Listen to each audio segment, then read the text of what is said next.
Então, pessoal, nós estamos aqui dando prosseguimento mais um vídeo. Eu gostaria de agradecer a todos vocês que assistiram, que curtiram meus vídeos aí. Muito obrigado. Não esperava que o pessoal fosse assistir, assim, curtir tanto, né? Nesse sentido, me sinto agradecido pelas palavras que eu tenho recebido, assim, de incentivo. Na verdade, não tenho muita intimidade com a câmera, as coisas pra mim são meio novas ainda. Essa vida de youtuber, né? Na verdade, eu não tenho nem vocação para isso. Eu faço mais porque alguns amigos estão pedindo, né? Algumas pessoas têm falado para que eu venha a explicar melhor alguns temas, algumas questões, né? Então, antes da gente partir para aquela que eu considero a última parte do ministério de Paulo, que é o arrebatamento ali no capítulo 4 e capítulo 5, né? Gostaria de falar sobre algumas questões que estão perpassando agora esse livro. Eu vou falar aqui no capítulo 4, né, no capítulo 5, que são importantes a gente também compreender a vida do apóstolo Paulo. Então, uma delas está aqui no capítulo 5, versículo 1, diz assim: Mas, irmãos, acerca dos tempos e das estações, não necessitais que vos escreva. Então eu gostaria de falar hoje, aqui nesse momento, mais uma vez, qual é a perspectiva de tempo do apóstolo Paulo. O judaísmo, ele é uma corrente que difere das religiões antigas sobretudo pela sua compreensão de tempo. Como é a compreensão de tempo do judaísmo? É uma compreensão de tempo linear. Diferentemente dos gregos, dos babilônicos, dos assírios, dos persas, que tinham uma compreensão de tempo cíclica ou baseada exclusivamente, por que baseada exclusivamente em plantações, em momentos da natureza, né? De uma certa forma, o tempo para eles era cíclico e não um tempo linear, né?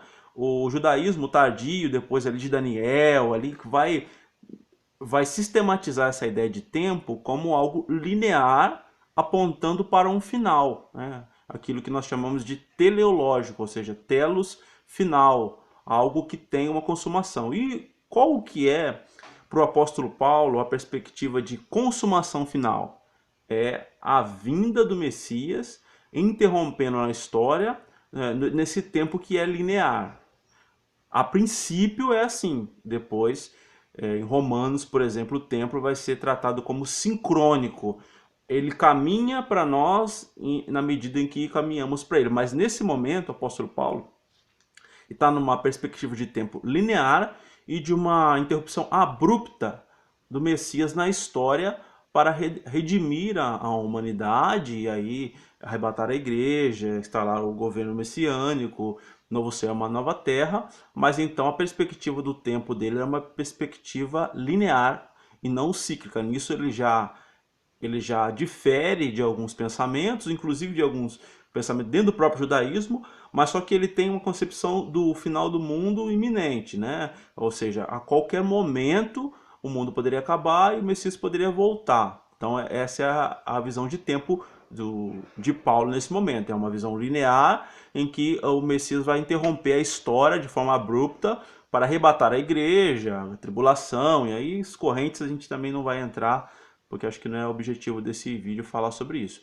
Então, em primeiro lugar, ele coloca esse tempo com o objetivo final, com a vinda do Messias. Segundo, o apóstolo Paulo, aqui principalmente em Tessalonicenses, que é a primeira carta dele, a sua primeira carta, ele está combatendo um grupo chamado do grupo dos gnósticos, que é um grupo que, sobretudo, negava ali alguma relação com o corpo, uma santidade relacionada ao corpo. O que o apóstolo Paulo faz? O apóstolo Paulo está muito influenciado na sua visão de santidade, diferente de Jesus, porque então a gente precisa fazer a diferenciação. Onde que Jesus centra a sua pregação sobre a santidade? No livro de Deuteronômio. A santidade para Jesus está mais perto de um ideal, talvez, de um essênio, do que, talvez, para um fariseu igual o apóstolo Paulo. Qual que é o ideal de santidade para o apóstolo Paulo? Livro de Levítico. E qual que é a santidade para o apóstolo Paulo? A santidade está em obedecer à lei de uma forma dos seus rituais de purificação, mas a santidade está sobretudo ligada à questão corporal.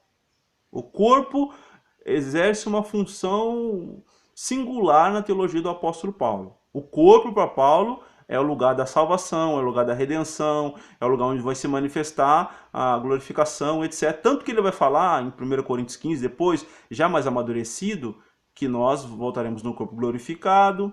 Em Romanos, ele também fala sobre essa questão do corpo. Em Coríntios também fala sobre essa questão do corpo, a questão corporal, da santificação. E ele está aqui falando também em Tessalonicenses sobre a santificação no sentido corporal. Então, se nós olharmos o capítulo 5, o versículo de número 23, vou ler aqui, ele diz assim: e o mesmo Deus vos santifique em tudo, ou seja, o espírito, a alma e corpo, sejam guardados irrepreensíveis até a vinda do nosso Senhor Jesus Cristo. Então observe que para Paulo a santificação está ligada à questão corporal.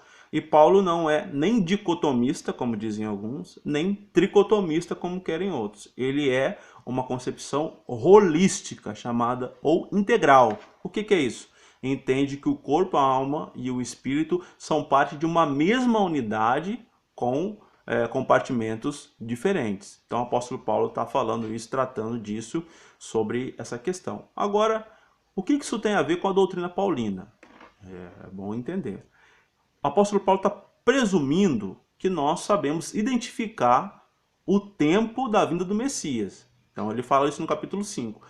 Quero que vocês saibam do tempo. Ele está presumindo que a gente vai saber ler os sinais da vinda de Cristo e nos santificar para que essa vinda venha de uma forma que não nos pegue de surpresa. 2.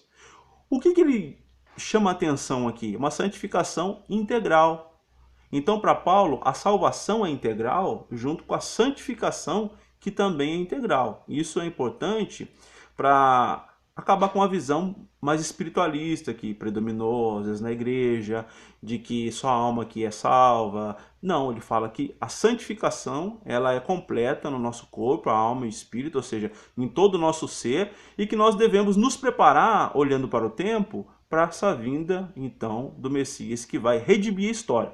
Depois ele vai falar em Romanos, que talvez é a sua carta mais madura sobre esse sentido, de uma santificação, de uma preparação cosmológica, ou seja, de uma salvação da natureza e da criação. O apóstolo Paulo, ele não está falando, na sua perspectiva apocalíptica, ele não está falando que somente o ser humano vai ser salvo. Ele está falando que o mundo vai ser salvo. A criação vai ser redimida. Então, o arrebatamento, a vinda de Cristo, a parousia, ela vem para dar fim ao sofrimento, não só de nós como pecadores, mas do mundo em si, que também precisa ser redimido. Então, de uma certa maneira, a nossa santificação, a nossa responsabilidade social com o meio ambiente faz parte da salvação de Deus. Segundo o apóstolo Paulo, faz parte de uma salvação que olha para o corpo e olha para o ambiente em que o corpo se relaciona como dimensões da criação de Deus. E se nós olharmos isso de uma certa forma, nós vamos entender que a igreja às vezes não tem feito seu papel de preservar a natureza, de pregar sobre a natureza. A Bíblia, de Gênesis e Apocalipse, a Bíblia fala da natureza, né? Tanto é que, se a gente pegar a Bíblia como uma moldura, vai começar falando que Deus criou o céu e a terra, e no Apocalipse vai terminar dizendo que Deus vai recriar um novo céu e uma nova terra. Então nós temos aí essa linha que perpassa a Bíblia, falando também da criação. O apóstolo Paulo, então, nesse momento agora, ele está preocupado em advertir esses crentes que estão aqui, primeiro, num desprezo às questões corporais, voltando a uma concepção de tempo cíclica, baseado muito mais na mitologia grega do que numa perspectiva judaica, sendo que Tessalônica tinha alguns que ele chamava de gentios que se converteram, neo-judaizantes, que depois é o grupo de Tiago que vai chegar, e o grupo dos gnósticos, que vai disputar com aquelas pessoas que estavam ali, questões que estão ali no capítulo 4, falando do pecado, no capítulo 3, 4 do pecado, de questões de ética, de comportamento. Então ele vai retomar esses temas dizendo sobre essas situações. Foca o livro de Levítico sobre a questão corporal da santificação e trata ali de alguns outros livros sobre a vinda de Cristo e a preparação para essa vinda de uma forma a entender que essa dimensão ela é uma dimensão integral no ser humano. Então, chama-se atenção assim, qual é o cuidado que nós temos com o nosso corpo físico? Isso é parte de uma santificação. O que nós temos que cuidar da nossa alma e do nosso espírito, sobretudo dentro do nosso corpo, o que nós colocamos, como nós lidamos, como nós temos lidado até com a própria natureza, o apóstolo Paulo chama. Segundo, como que nós temos lido os sinais dos tempos? Ele está falando aqui da vinda de Jesus, etc. Como é que nós temos nos preparado então para esse, se é o final, mas final dos tempos? Qual é a nossa perspectiva bíblica, né? Então a gente não pode perder isso daí de prisma. Lembrando, mais uma vez, que o apóstolo Paulo está escrevendo a sua primeira carta. Ano 49, 50, a datação é imprecisa, mas podemos colocar por aí final dos anos 40 e início dos anos 50. É o primeiro discurso sistematizado. É a primeira pregação em forma de carta, tratando de algumas questões que estão aqui permeando o seu ministério. Depois ele vai se deparar com outros problemas, mas a princípio esse é um problema que ele deparou nessa comunidade, que é fruto de uma viagem missionária, e que ele está ali tentando ajudar aqueles irmãos. Se nós demos prosseguimento, não sei até quando a gente vai com esses vídeos, se vai muito tempo, nós vamos ver que o pessoal daquela comunidade compreendeu mal a questão da volta de Cristo e muitos pararam até de trabalhar, né, justificando que Jesus ia voltar e que não precisava mais de nada. Então ele escreve uma segunda carta para despertar aqueles irmãos da chamada apostasia. Então o apóstolo Paulo está nesse prisma. Aqui o prisma corporal, o prisma cronológico, nesse sentido do Cronos aqui, que é um sentido linear que ele está dando. O final da história, a interrupção do Messias de uma forma histórica, dentro da própria história, uma interrupção abrupta para arrebatar, de repente, a igreja, instalar o reino messiânico, e aí a questão das tribulações, questões muito polêmicas e muito complexas, que a gente pode, de repente, fazer um vídeo sobre, mas é muita coisa, eu prefiro ficar só com o querigma, ou seja, que é uma mensagem, que um dia Jesus voltará, e depois eu não sei o que vai acontecer. E o apóstolo Paulo, então, está trabalhando isso, despertando aquelas pessoas para que possam fazer essa leitura. E aí nós, como cristãos, precisamos também entender que temos uma dimensão de uma responsabilidade social em relação a isso, em relação à natureza, em relação ao nosso próprio corpo, como alvo da santificação e da redenção de Deus. Porque, ainda não entrei em Romanos, mas em Romanos capítulo 8 ele fala isso de uma forma integral, restaurando até passagem do Salmo 24, aqueles salmos que são chamados salmos cósmicos, que tratam da questão da natureza. No capítulo 8 ele diz que a expectativa da criação é pela manifestação dos filhos de Deus, para que ela possa ser redimida. Então a nossa santificação, nossa busca pela volta de Cristo, pela uma igreja militante, uma igreja, enfim, uma igreja que pregue de fato a mensagem, ela passa também pela questão da natureza e pela questão da nossa proteção, da nossa santificação corporal. Em todos os sentidos, né? Se a gente abrir aqui para um leque da psicanálise, um leque mais ligado à questão da nossa mente, nós vamos ver que nós às vezes temos nutrido a nossa alma com questões que são questões que depois dão uma série de complicações para a gente lidar, né? A questão da sexualização, no caso, daquilo que a gente vê, dos apelos eróticos ao extremo em tudo que a gente vê, de uma sociedade que é apelativa ao sexo, de uma sociedade que é apelativa às relações extraconjugais e etc., de relações que são típicas da nossa cultura brasileira, que é uma cultura muito corporal nesse sentido, e nós olhamos isso tudo, às vezes estamos alimentando a nossa alma com isso. E o apóstolo Paulo diz, olha gente, isso daí também tem um efeito na nossa mente, né? Porque a nossa mente ela trabalha com projeções. Então aquilo que a gente joga para dentro da nossa mente, ele é revertido e projetado, e vai trabalhando com sinais, com símbolos. Então depois isso ele se reflete nos nossos comportamentos, nas nossas atitudes em relação às coisas e às pessoas, né? A nossa linguagem corporal ela diz muito sobre o que a gente vê, o que a gente ouve, o que a gente absorve, né? Então o apóstolo Paulo está falando isso, trabalhar a mente, trabalhar os costumes, trabalhar o nosso exercício de uma linguagem corporal, ele está colocando isso. Até uma questão de exercício físico. Quando ele escreve a Timóteo, fala assim, o exercício corporal de nada se aproveita. Nada se aproveita em excesso, diga-se de passagem. Porque a salvação corporal é o apóstolo Paulo mesmo que fala. Que é um componente,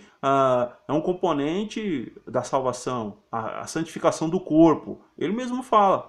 Ele mesmo está falando. Talvez o enfoque que dá lá tá ligado a algumas questões dos ginásios gregos, etc., que ele está querendo combater também, porque eram questões que eram práticas culturais da Grécia, mas também que era questão ligada a uma religião greco-romana, aí é diferente. Os Jogos Olímpicos, etc. e tal, que tinha um fundo no começo, hoje talvez não, mas no começo um fundo muito religioso. E o apóstolo Paulo tira isso como um paganismo. E a ideologia que está por trás é uma ideologia que às vezes afasta o propósito da santificação e da busca de Deus. Então ele está trabalhando nesse prisma. Então, nesse sentido, ele busca então alertar para o tempo, né, para a cronologia, a vinda abrupta do Messias na história e nossa preparação corporal e preparação também do espaço que a gente vive. Então, o próximo vídeo que eu for fazer, espero conseguir fazer, é sobre então a perspectiva da volta de Cristo, que ele fala nesse momento do arrebatamento. Então, para que a gente fique claro, nós andamos aqui com passos. Espero que a resolução desse vídeo tenha ficado melhor do que as outras duas. Espero de fato ter contribuído com alguma coisa. Então, que Deus abençoe. Um abraço a todos aí. Quem gostou pode curtir. Se inscreve no nosso canal aí, por favor. Um abraço.